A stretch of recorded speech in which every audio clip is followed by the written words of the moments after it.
Hello everyone!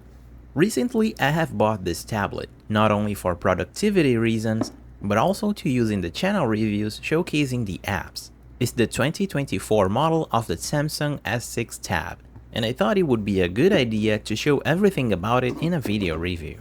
The unboxing is kinda ruined because I already opened it, but I'll show everything you'll get in the box just to give you an idea. The tablet comes wrapped in these thin paper sheets. And along with the tablet, you get an official Samsung cover. The cover also has a slot for attaching the S Pen, which comes included in the box. It attaches magnetically and it's pretty strong. The material of the cover is high quality and it definitely feels premium.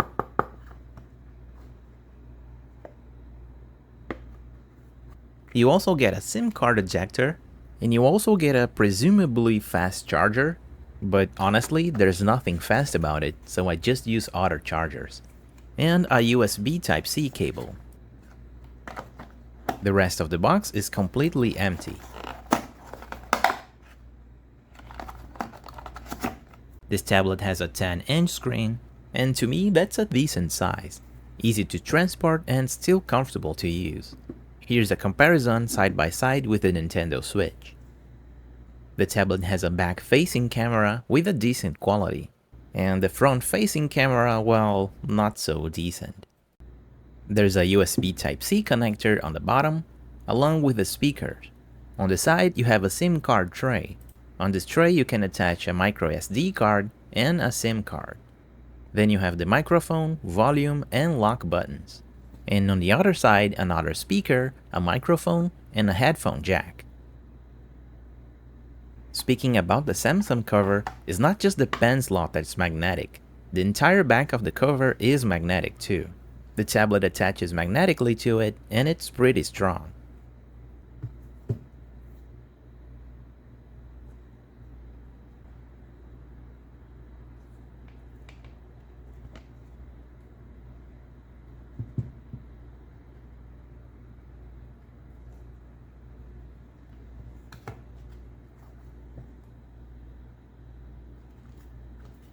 The cover also works as a kickstand, with two different angles. It attaches magnetically to these lines and it's pretty strong.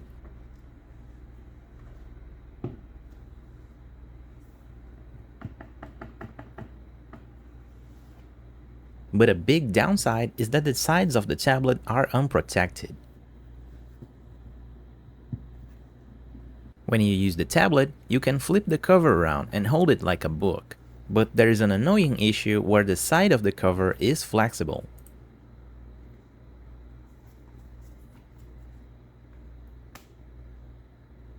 It doesn't seem like a big deal, but the correct way to hold it is like this. But if you don't flip the cover correctly, the pen will get in the way of your grip and you can drop the tablet. So when using, you must always make sure that you flip the cover correctly. The pen can also attach magnetically to the sides of the tablet. The magnet is decent and it's not easy to drop it.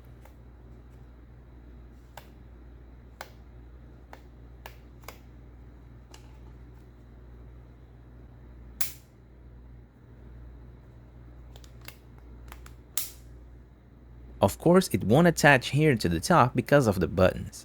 There's no magnets on the top, and it won't attach to the bottom too.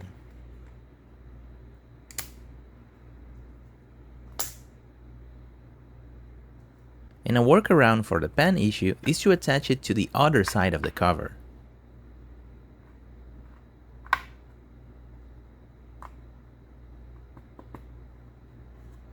This way, when you flip the cover, the pen will be stored inside the cover. But then, when you flip it back again, you must remember to pick the pen and put it on the correct slot.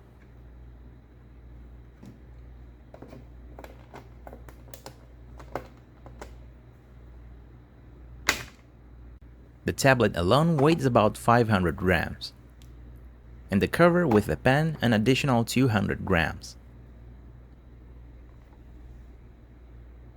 Ideally, you want to use the tablet by itself with no cover, It has the perfect weight and it's easy to hold with just one hand. But then if you drop it, there is a high chance that you will crack the screen. The bezels are so thin that any kind of impact will damage the glass. And though the cover is pretty strong, I still don't trust it because I can drop the tablet with the cover and it will damage the edges. So I bought an unofficial cover that offers much more protection to the edges. It makes the tablet a bit heavier, but that's the price you pay for extra protection. It protects the edges and the buttons. And the cover has a soft material to protect the screen. And it also works as a kickstand too.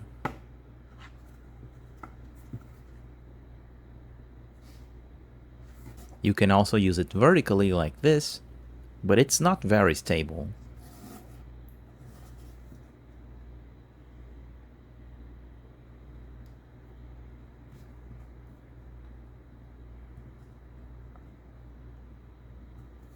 There is a slot for the pen, which is not magnetic, but locks in place very nicely.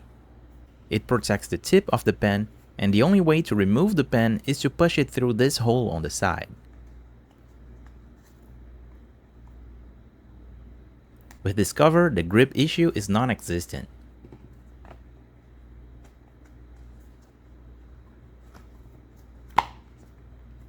The cover is not hard, it's a bit annoying when you hold it with one hand. But you can fold it like this and you get a better grip. The cover still has magnets that will wake up or lock the screen when you close it. Here's the specs of the processor. And here's the screen and storage.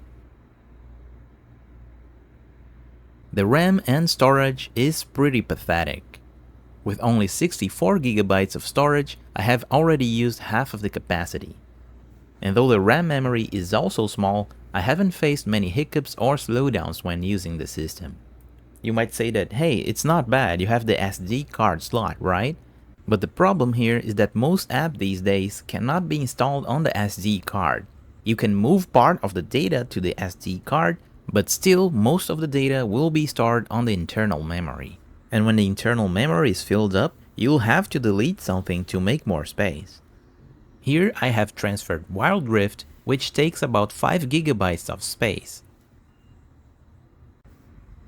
And when finished transferring to the SD card, it only freed 1 GB of the storage.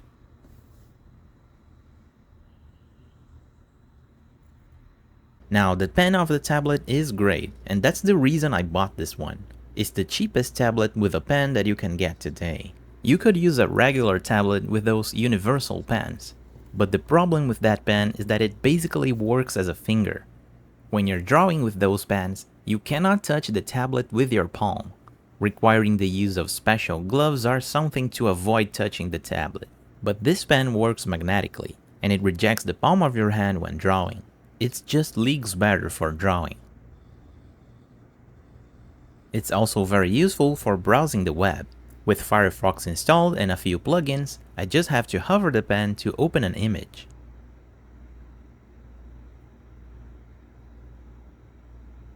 And of course, another great use for this is to make pixel art. With this app called Resprite, I can draw, animate, and make assets for my games. And it makes my life so much easier. You can use the pen to draw, push the button on the side to select colors. Tapping with 2 fingers undo the actions. Tapping with 1 finger I can select any frame of animation. And you can also pinch and zoom in.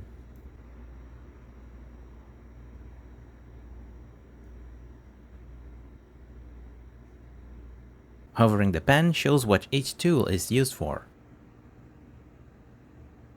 And I can use the 8-bit Do Micro in keyboard mode to have the extra shortcuts on my fingertips. Here I can undo actions, activate the eraser, switch back to the pen, and use the select tool. By using a keyboard and mouse, you can use it like a PC.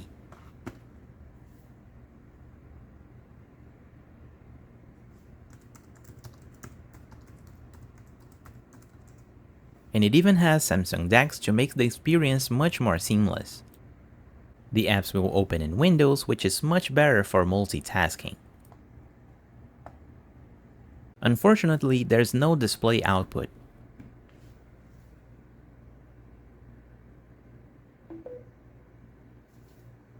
Mirroring the screen to a TV can only be done with the screencasting, which has lag, so it's just useful for watching content.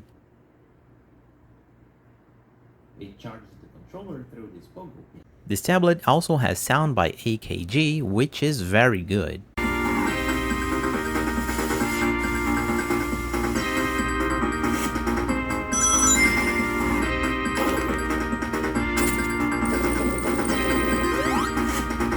And the screen and performance is great for playing games too.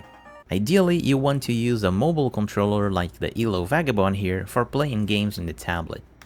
But unfortunately, this tab is too large for this controller. Thankfully, I still have this weird monster thing here. I knew it would come in handy someday. This is the BSP D9, and I have a review of this controller in the channel, which you can watch right here. And I have to say, the spring on it is very strong and it holds the tablet very well. Playing retro games in this tablet is great. And the tablet has enough performance to handle retro shaders very well, giving you that nice CRT look in every game. And it's just great to emulate DS games too. The pen works perfectly as the stylus.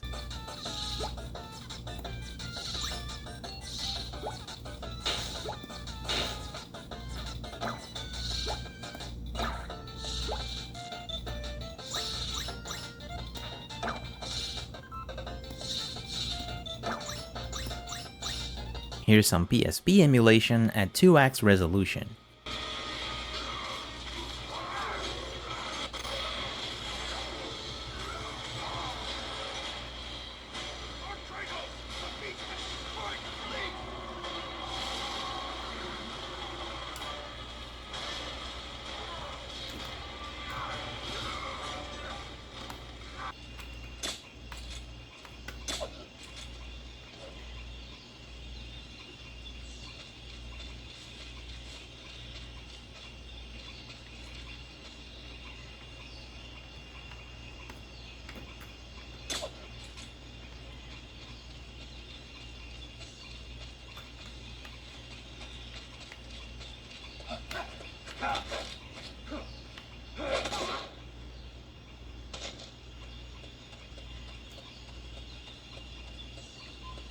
And it can even handle some Gamecube games at 60 frames per second.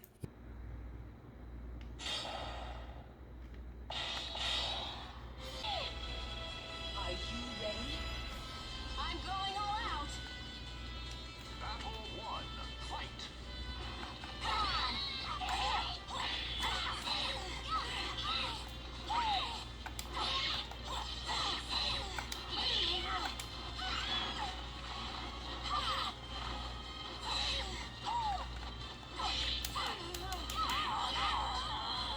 You can even bump up the resolution to 2x with minor drops in the performance.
Some games will still not run perfectly though.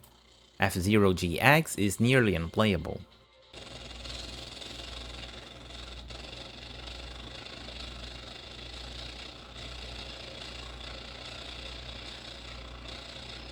And the same can be said to PS2. Some games will run well, like Devil May Cry 2,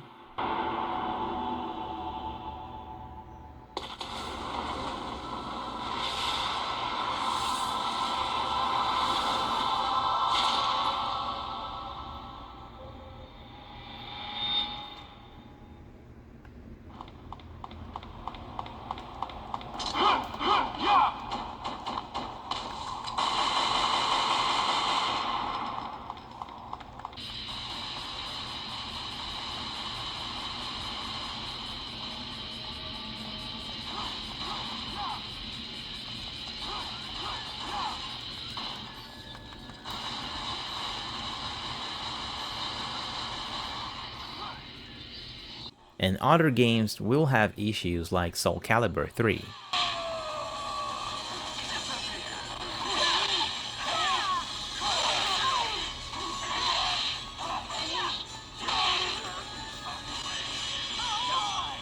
Even downscaling the resolution won't help in these cases. Fight.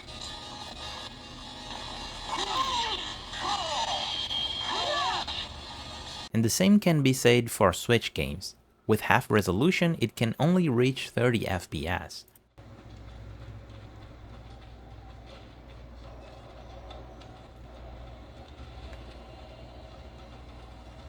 Now for native Android games, the story is different. Here I have Wild Rift with the settings running on the max. It does have some hiccups in the menus, but inside the game it is completely smooth.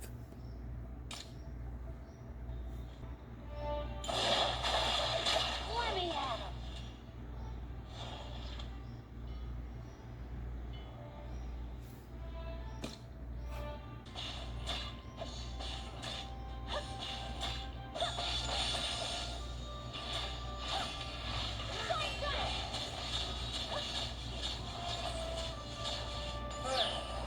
Of course, the UI is kinda big and the buttons are oversized.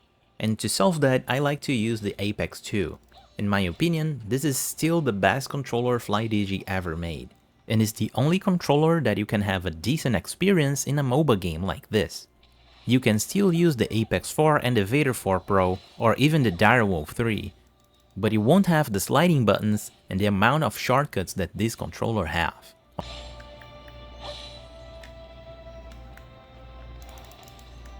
On Call of Duty Mobile, I can leave the graphics on the high, but the frame rate can only reach the max if you put the graphics to the low. So I'll be using the very high setting. And here it runs very smoothly too.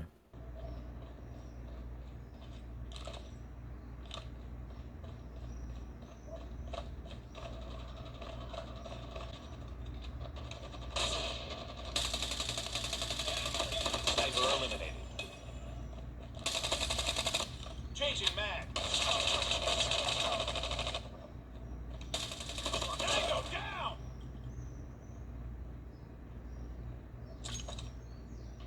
And of course, it is much better when played with a controller. Get down, sniper. Reloading. Cover me.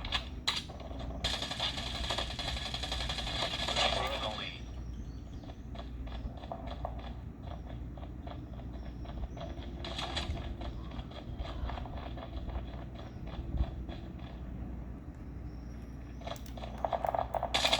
Enemy in sight. Genshin Impact won't fit in my internal memory, so I installed Honkai Star Rail. Let's test with the graphics set to high and the frames at 60.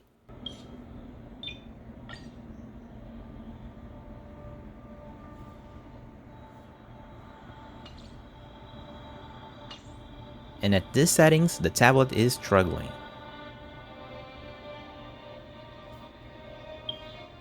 But just lower one setting in the graphics and the frame rate and you'll get good results.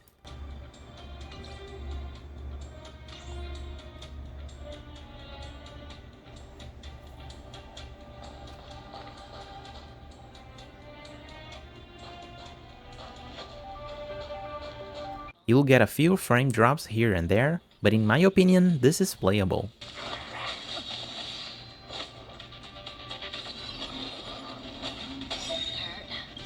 Good times never last.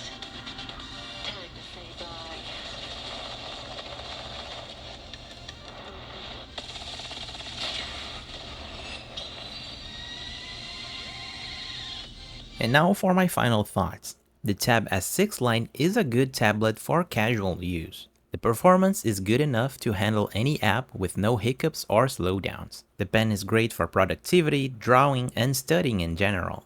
And the screen is also good for watching content, reading books, or browsing the web. And the biggest drawback of this tablet is the internal storage and RAM. The internal storage limits the amount of apps that you can have installed. And the RAM memory, while it doesn't impact the navigation and the performance in my opinion, it will impact the number of apps that you can have open at the same time. So if you do a lot of multitasking, you should look for another model. And that's it for today's review. Personally, I'm very satisfied with this tablet. But what are your opinions on the Tab S6 Lite? If you have one, leave your opinions in the comments.